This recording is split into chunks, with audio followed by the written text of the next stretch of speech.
Breaking news. Breaking news. Breaking news. Corée du Sud. En marge du sommet Corée-Afrique, le chef de l'État ivoirien, son Excellence Alassane Ouattara, a été reçu par son homologue coréen, Yoon Suk-yeol. Merci de rester sur CNN. Breaking news. Breaking news. En Corée, depuis quelques jours, le président de la République de Côte d'Ivoire, son Excellence Alassane Ouattara, s'est entretenu avec son homologue coréen, Yoon Suk-yeol. Au cours de leur tête-à-tête, les deux hommes d'État ont souligné la nécessité d'accroître les échanges commerciaux entre la Côte d'Ivoire et la Corée du Sud et encourager les secteurs privés ivoiriens et coréens à nouer des relations de partenariat dans la transformation du cacao, de l'anacarde et du caoutchouc naturel, ainsi que dans les domaines de la transition digitale, de l'innovation et de l'industrie automobile. C'est dans ce sens que le président de la République de Côte d'Ivoire, son Excellence Alassane Ouattara, a eu un entretien avec le président de la Banque d'import-export de Corée, le lundi 3 juin 2024, en marge du premier sommet Corée-Afrique.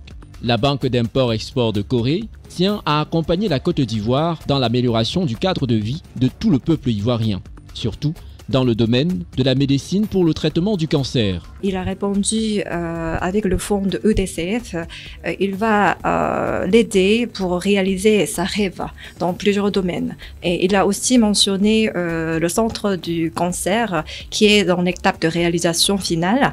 Et puis, il a expliqué son souhait pour améliorer la santé générale des Ivoiriens grâce à ce centre du cancer. Le président de la République de Côte d'Ivoire, son Excellence Alassane Ouattara, s'est aussi entretenu avec l'ancien secrétaire général des Nations Unies, Ban Ki-moon.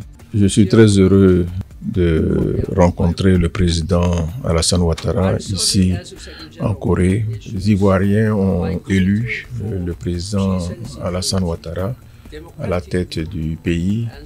Aujourd'hui, nous sommes heureux de voir que le président Ouattara conduit les affaires de son pays avec grand succès. Et en plus de cela, on constate également que l'économie est une économie vibrante, avec beaucoup de succès.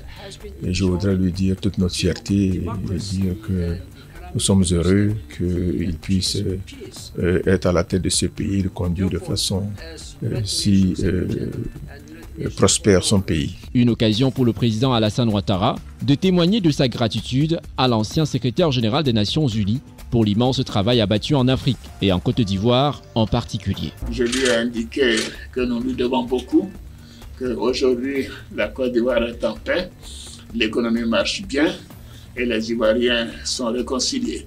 Donc c'est une opportunité pour moi de lui rendre hommage, de le remercier pour ce qu'il a fait pour la Côte d'Ivoire et pour tous les Ivoiriens. Au cours des travaux de ce premier sommet Corée-Afrique prévu les 4 et 5 juin 2024, les participants réfléchiront à des solutions pour relever les défis mondiaux actuels, notamment la réponse au changement climatique, la sécurité alimentaire, la stabilité de la chaîne d'approvisionnement et la sécurité sanitaire. Merci d'être sur CNN, la télévision autrement. Les programmes se poursuivent. Retrouvez toute l'actualité afro-mondiale en ligne et en multidiffusion sur CNN, C-Web Info et plateformes digitales, Facebook, YouTube, Instagram et en simultané sur Radio Voltage 2.